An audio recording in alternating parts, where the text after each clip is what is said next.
হাসিনার হাতে যখন সবকিছুই ছিল, আর্মি ছিল, পুলিশ ছিল, বিডিআর ছিল, র্যাব ছিল, হেলমেট বাহিনী ছিল, ছাত্রলীগ ছিল, সচিবালয় ছিল, সব কিছু ছিল, সব রেখে তিনি পালিয়ে গেছেন।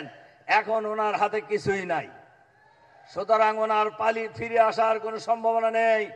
এই ফিরে আসার আওয়াজ শুনে বাংলাদেশে যারা উকিঝুঁকি মারার চেষ্টা করছেন, আমরা তাদেরকে বলবো, উকিঝুঁকি মারার চেষ্টা করেন না।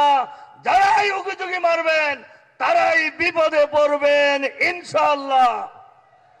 তার কারণ বাংলাদেশের মাটিতে আর কোন ফ্যাসিবাদী শাসন ফিরে আসতে দেওয়া হবে না। বাংলাদেশের মাটিতে আর কোন ফ্যাসিবাদী শাসন প্রতিষ্ঠিত হতে দেওয়া হবে না ইনশাআল্লাহ। শিবির বাংলাদেশের আগামী দিনের মুক্তির প্রতীক। শিবির বাংলাদেশের আগামী দিনে সৎ, দক্ষ, যোগ্য নেতৃত্ব সাপ্লাই দেওয়ার প্রতীক। শিবির আগামী দিনে বাংলাদেশকে নতুন ভাবে সাজাবে ইনশাআল্লাহ।